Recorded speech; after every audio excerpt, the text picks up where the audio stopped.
Greetings, Andy here again, and another video, and this is part of my series that I'm calling Virtual World Tour, and this is leg 2, where we're going to go round Europe, and I'm going to sort of go from cities to cities, countries to countries, to showcase some records that I have and some bands I like.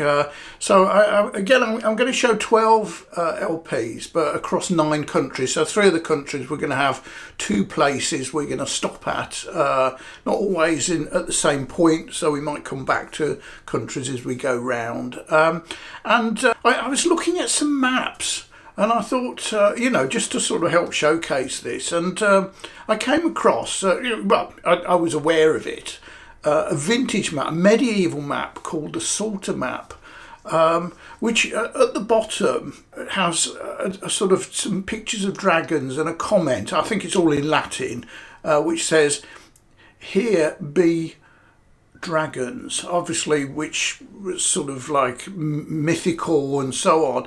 And I was looking around for some vintage maps of Europe as well, and I came across this one, and it's got this comment on there, which I looked up on Google Translate, and apparently it says, "Here be Prague." What could that mean? I don't know. Anyway, let's get started. We were in London, and we're going to head towards Paris to start with, and we'll probably take the Eurostar. So here we go.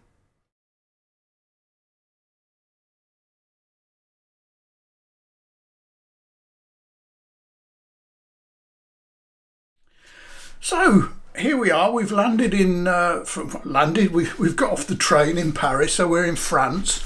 And I always think France is the land of the DJ, so there's no Prague here, maybe later. And we're going to start off with one of the great French DJ records, Saint-Germain Tourist. So this came out in 2000. This is a relatively recent, 2 or 3 years ago. I got on vinyl, but I had it on CD since it was first issued. Absolutely fabulous record. Saint-Germain is one. I've got loads of notes down here on my computer screen, so if I keep looking to the left, it's because I'm looking up notes to remind myself. Ludovic Navarre. He goes by. Obviously, Saint-Germain is a district of Paris, which is apparently where he comes from. Fabulous record this is. It's a double album. It starts off with the absolutely magnificent Rose Rouge. I nearly said Rolls Royce then. Fabulous. Yeah, as I said, this was a 2012 reissue, which I actually came across, 2 or 3 years ago. Lovely record. The whole album is brilliant. And to me, this sums up everything that is good about French music. It's just on plain black vinyl. As I say, it's a double, and it's very good indeed. So, from Paris, and I might say we will become. I've got a couple of entries for France, but we're going to go all the way around and come back to France at the end. So from here we head north to the Netherlands and Amsterdam. We're going back to the 70s and Focus, and this is their second album, Moving Waves, which is also known as Focus 2. And this, this is brilliant. So it's got, Jan Akkerman, brilliant guitarist, Ties van Leer, vocalist, keyboards, and so on. This was a first UK press, a 1971 press on the Blue Horizon label, which I think was part of Polydor, because it says Polydor up there. The album, it kicks off with Hocus Pocus, which is a brilliant, pop single effectively. But just if you're in any doubts that this wasn't prog, side 2 is taken up by a multi-part epic track called Eruption, which is absolutely brilliant and is a true prog epic classic. So there we have Moving Waves, Focus, and now we're going to head to Germany and the city of Cologne, which is where Can were formed. So this is a 1971 album. Let me just get my notes back again. 1971, yeah. I actually had this around that time, but it's long lost. I don't know whether I lent it to somebody later on in the 70s and didn't get it back. The one I had, the original 71, the original UK press had a band photograph, fabulous band photograph, which I've rabbited on about in the past. I think this was the general, general artwork for it, and it's a fabulous album, and you know, this gets tagged as krautrock, and it's German, but effectively it's progressive rock. However you dress it up, it's just the particular style, Germanic style of it, and this is one of my favourite albums ever. So this would be in the top 10 or so, top 15. It's got trademark drumming from Jackie Lieberzeit, all the way through that thunderous drumming. Ermin Schmidt's wonderful guitar, keyboards, Damon Suzuki's vocals, Michael Carolla on guitar, and Holger Zuckay on bass, which in my humble is their best lineup. The second track on the album is called Mushroom. It's the shortest at 4 minutes, and that was really, it's a fabulous one. But back when I was 14, when this came out, that really affected me. I just the beat of it, and then at the end where you've got that sort of what is obviously intended to be a nuclear explosion, and that really affected me at the time. But then you've got side 2 and 3. You've got just to prove it's quite proggish. You've got Hallelujah on side 2, all 18 and a half minutes of it, and Aumgn, Aumgn, 17 minutes or so on side 3. So it's got its epic ones and its shorter ones, and it is a fabulous album. It's if you haven't never heard it, then do. This is on sort of like semi-transparent orange double. So from Cologne, we're doing another stop in Germany and heading further east to Berlin, and Berlin, the home of Tangerine Dream, and this their album Rubicon. I'm not sure what number album this is. It came out in 1975. No, I don't know. And this, to me, it's a single album. It's on the Virgin label, and this is I think this is an original UK press. And to me, this is an electronic ambient masterpiece. So it's one track in 2 parts on each side of the album, so it goes right through. And to me, whenever this is the benchmark for ambient music. So whenever I hear ambient music, I'm quite fussy about it, and I always go back to this. And it's very rare that I find anything which comes even close to it, which is why I like ambient music, but I'm quite fussy about it. So we've got the lineup. It's a trio: Edgar Froese, Peter Baumann, and Chris Frank. They all play. Edgar plays guitar, but they all play keyboards of one sort or another. So absolutely amazing 70s electronic music. And from Berlin, we're heading north into Scandinavia, and our first stop is Copenhagen, and the band Efterklang, and this is their album Windflowers, which came out in 2021, and it's a beautiful collection of songs. You can see it's a single album. I do like it when they print the track listing on the back of the album in big letters, so I haven't got to squint at it or pull bits out from inside. As I say, it's a lovely collection. I mean, they're sort of electronic, but this is much less electronic than usual. There's more piano in this, and strings and guitar and so on. So 2021, this was in my top 10 new albums. It's a lovely album, mostly sort of shortest tracks, and it's on clear vinyl. So continuing to move north, we moved to the west coast of Sweden and Gothenburg,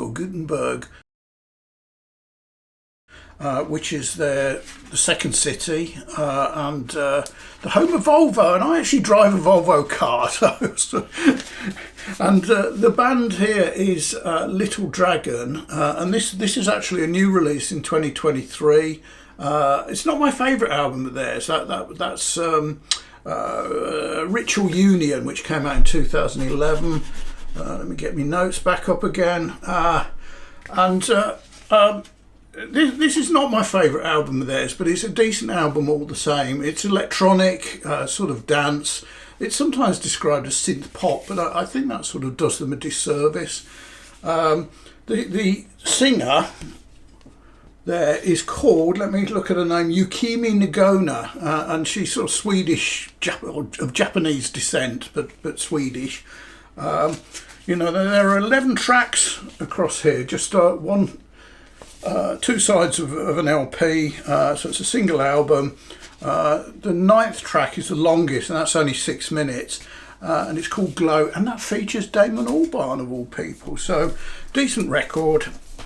It won't be troubling my top 10 this year, but I have bought rather a lot of albums, and it is very resplendent in multicoloured splatter across clear vinyl. And we continue to move north, and from Gothenburg we move into Norway, and the capital city Oslo, and we're back to some prog now, but this is one of the best modern current prog bands. They sometimes call it neo prog, and the band is called Airbag. And this is their second studio album. I've got 4 of them. I think they've actually had 5. And as I say, this is the second one, and it's called All Rights Removed, and it came out in 2013. The guitar style is very reminiscent of David Gilmour, so that sort of Gilmour style. So they're obviously influenced by Pink Floyd, but they're not sort of musically. The connection is mostly because of the guitar style, and it's predominant on this album much more than the other albums. There are also clear, you can hear Porcupine Tree in there as well. So they've got that sort of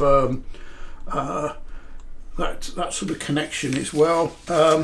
It's a brilliant. If you like Porcupine Tree, if you like Pink Floyd and that sort of stuff, you'll like this, because it is really truly excellent. And this reissue from 2020 is a double on red vinyl.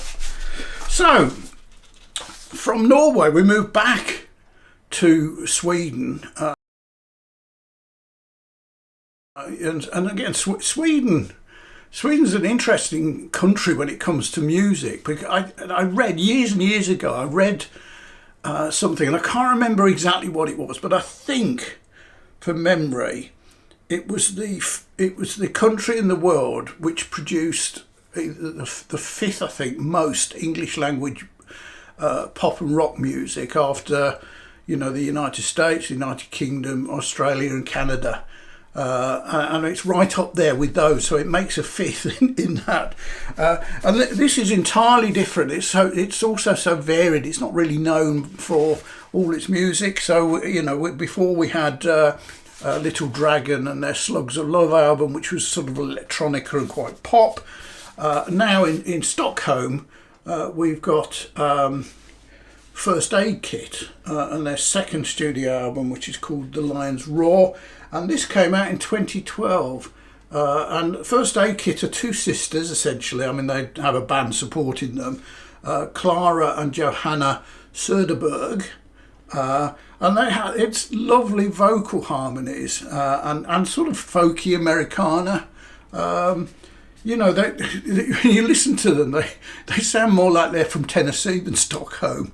And the second track on here is you know, played a lot on the radio, you know, then and now, and it's called Emmy Lou, and it's a sort of tribute to country music, and uses some of the stars as a sort of, I don't know, you know, it's a bit of a love song, but they're comparing themselves to people like Emmy Lou Harris, June Carter, and you know, Graham Parsons, etc. So it's a lovely album, and it's a single album, just plain black. So from Sweden, we're heading back south to Poland.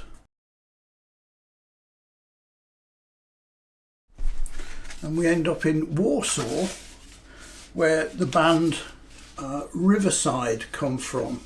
And Riverside are another, like Airbag, they're one of the best modern prog bands around. And this album is called ID Entity, and this is a new release. It came out in 2023. This is the only one I have on vinyl. I also have their debut, which goes back to 2003, I think, on CD, and I don't have any of the ones in between, which is a miss really, because they've been quite prolific. They're normally they're sometimes classed as prog metal. Metal prog is it, you know, they were at the sort of heavier end of modern prog, but this is much more electronic than say their earlier stuff. The original guitarist, whose name I didn't write down and I can't remember, died in 2016, and I don't think they've actually replaced him as a permanent member in the band. I think they use you know, guests and session musicians for albums and live work. But as I say, this is much less heavy and much more electronic, but it's a great album. So this will be appearing quite highly in my roundup of 2023 favourite albums. It's going to be up there, I think, in the top 10. It's a fabulous album, and it's a double, and it's on orange vinyl. Really good record. And now we're heading a long way south. You know, so in here I have records from bands in 9 countries, and I've picked 12 of them because you know, and we've done two in Germany and 2 in Sweden, but those sort of really reflect the you know, the number of bands which have come out of there. And we're now going to Greece.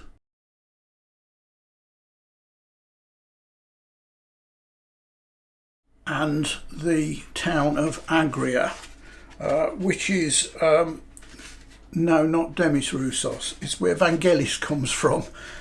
And I'm talking about, I mean, you know, he didn't do this in Greece, but that's where he comes from, and that's the only connection to Greece I've got. And this is a fabulous album. Now, I don't normally really get on with soundtrack albums. I always find that outside the context of the film they're supporting, it doesn't quite work for me, so I don't have very many soundtrack albums, but this is an exception. So, you know, soundtrack or not, this is a fabulous album.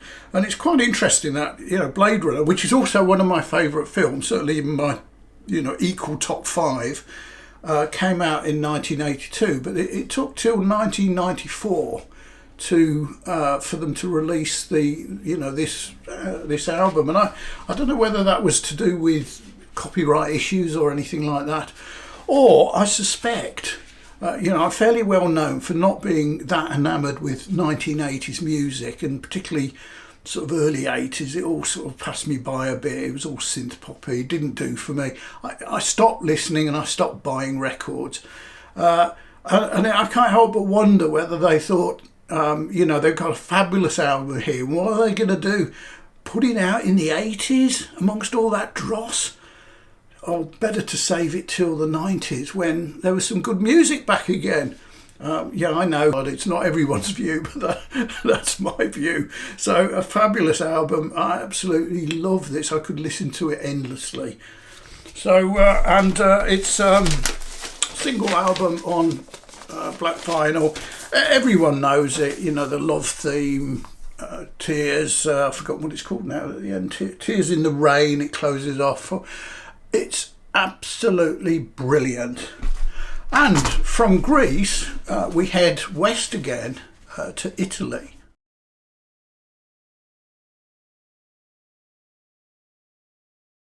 And the town or the city of Milan, where Premiata Forneria Marconi come from, and they're nearly always shortened to PFM, which is how I shall be referring to them now, because it's rather a mouthful otherwise. And this is their 1973 album Photos of Ghosts, and yes, we're back to 1970s prog, because PFM were a really good Italian prog band in the early 70s.